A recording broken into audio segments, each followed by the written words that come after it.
These two pizzas were made using my new and improved New York style dough recipe. Which pizza do you think was cooked in the home oven and which pizza do you think was cooked in the Gozney Arc XL? Comment down below. Let's get into the video.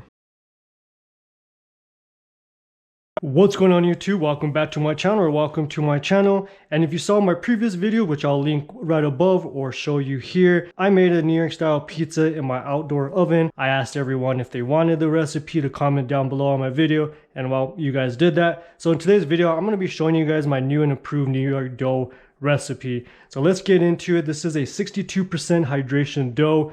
It's going to make 4 dough balls at around 300 grams. This pizza recipe is going to be good for your home oven or your outdoor oven that you may have. So stick around and make sure you guys watch the full video because I will be showing you guys the pizza being cooked in the home oven as well as the oven outside my Gozney oven. So let's get into the ingredients real quick. I will plug the information down below of the whole breakdown of each ingredient. But for right now, I'm just going to go over and show you guys what I have in front of me. So right here, we have the All Trump's high gluten flour, pizza flour. This may not be something that's available to you. So if you don't have this type of flour, you can use an all-purpose flour or bread flour. King Arthur has a good lineup as well. So definitely, if you don't have this one, that's okay. Bread flour, all-purpose flour will also work perfectly as well. We have some olive oil, which we'll be adding. That wasn't added in my previous dough recipe, but now we're going to be adding it, especially because we're cooking in the home oven. It gives a little bit more crispiness and a little bit more flavor. Of course, you have your salt, your yeast, and your water. So let's get into the dough recipe. So I will also plug the information down below, but just so that you're aware of what we're mixing together, we're going to be doing 721 grams of flour, 448 grams of water, 14.42 grams of salt, 2.16 grams of yeast, and 3 grams of extra virgin olive oil. This is a 48-hour dough recipe, so we'll show you that as well, but let's get into that. So I always like to weigh out my flour first. So we're gonna go ahead and be getting, again, 721 grams of flour there. 559.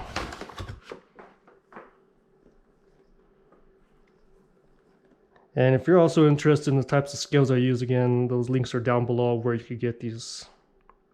So 721. Now we're going to be doing our water. This is cold water. You don't want warm water, you want cold water. So again, because it's 62% hydration, we're doing 448 grams of water. So scale, let's tear it out. Let's go ahead, 448.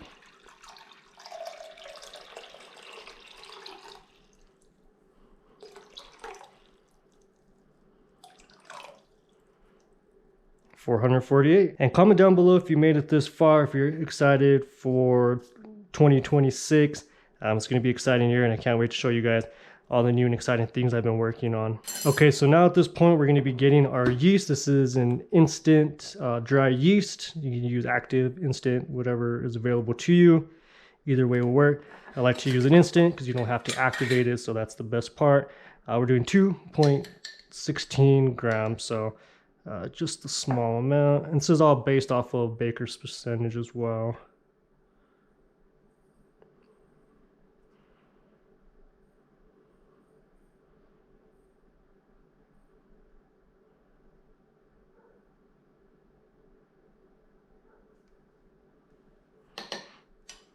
All right, 2.16. And we're going to be getting our salt, which is 14.42 grams of salt. So let's get that.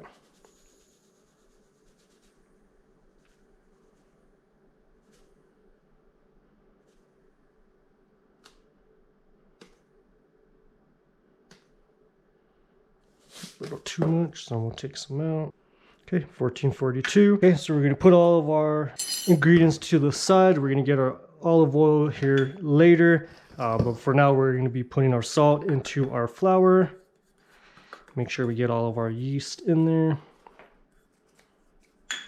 And this is just a wire whisk. Yet if you have something like this, you can use, I'll link that down below. And you just incorporate that into flour. And then we're going to add about 80% of the water into our flour and yeast, and you want to leave some, which is going to help with the yeast. So we're just mixing this around just a little bit here. And it's not a high hydration and 62% hydration dough.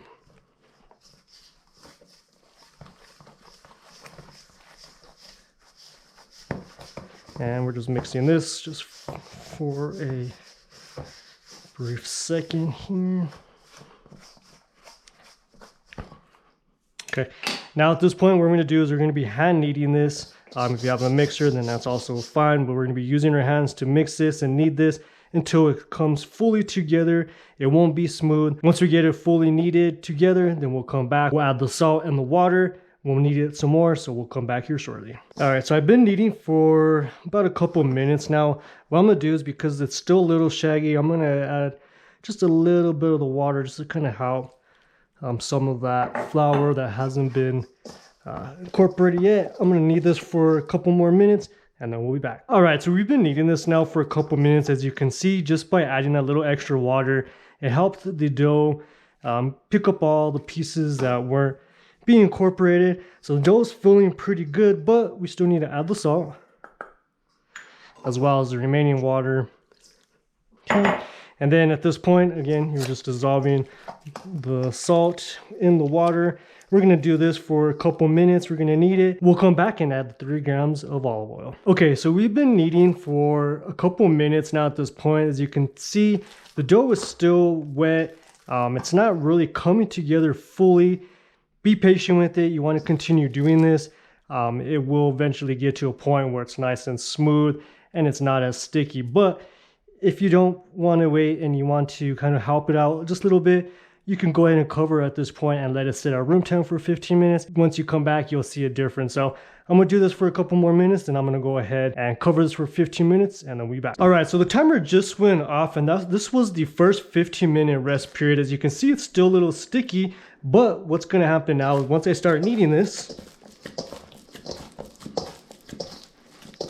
we'll start to see it coming together, and it's not as sticky anymore, and it's starting to become a little bit smoother. So again, doing these resting periods for 15 minutes is important. One, it helps with building that gluten, which you want a strong gluten dough to prevent tears, and it just makes the overall dough just a lot better, crispier, just helps with the strength of it. So there's not a limit of how many rest periods you can do, as much as you feel is necessary, until you feel that the dough is strong enough. So I'm gonna go ahead and knead this. And as you can tell, it's nice and strong.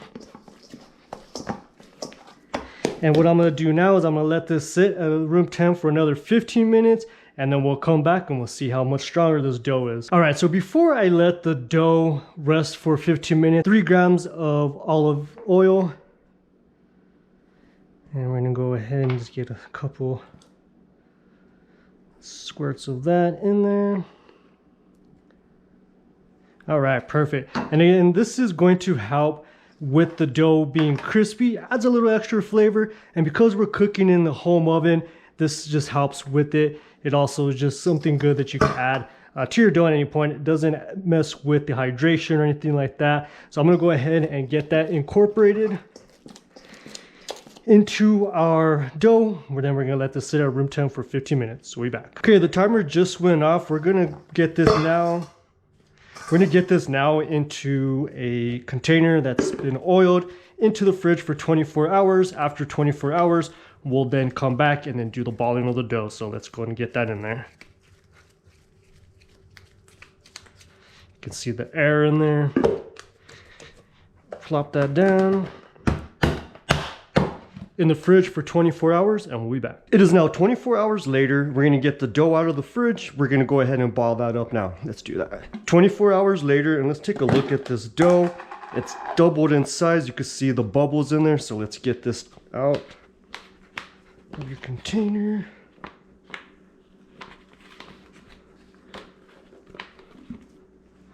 Put that to the side. All right, so we're gonna be balling this up 300 grams. Of course, you could do any size that you want.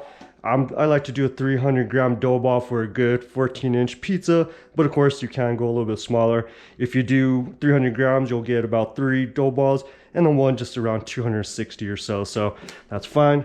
We got our scale here. And I'll just show you guys one.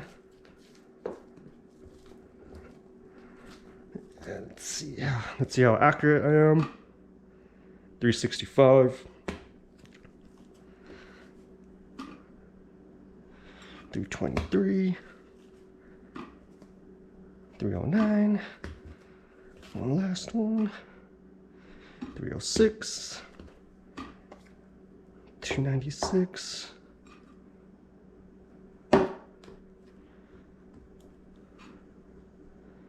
And 300.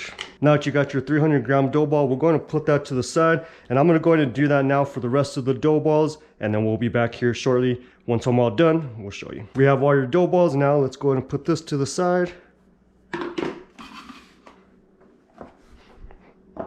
And again, you're just going to be keeping the top on the top, and you're just going to be balling it like this. You're pulling it. You can pop a bubble if you need to. You're pinching the bottoms together to get a nice bottom, and then you can go also do this. And you're just making that, you're pulling that tight. All right, and then you'll put that into your dough tray, or if you have containers, whatever you're putting it in, you want to make sure you're separating it. We're going to do this for the rest of the dough balls. Then we're going to put it into the fridge for about 16 hours. Either about the 16-hour mark, take it out, let it sit at room temp, and then you're ready to make pizza. So I'm going to go ahead and do this, put this in the fridge, and we'll see you the next day. All right, so it's been about 8 hours later. As you can see, the dough is bubbly. Dough is ready to be made. I got the home oven on. I got my outdoor oven on. We're going to be making some cheese pizzas for both outdoor and the indoor oven. I'm not going to show you making the pizza, but I'll show you the pizzas going in. There'll be a little time lapse, and then we'll come back at the end.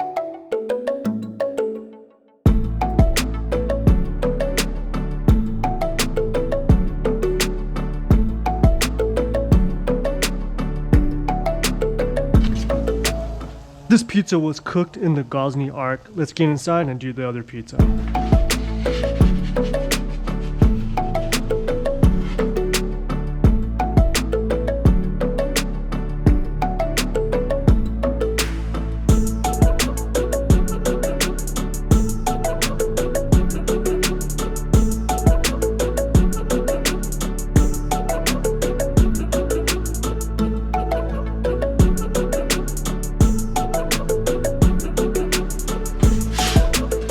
Alright, so the 6-minute timer just went off, and look at that pizza. We're going to go ahead and let that cool. Now that both pizzas have been cooked, this one was cooked in the Gozney Arc XL, a little bit more darker.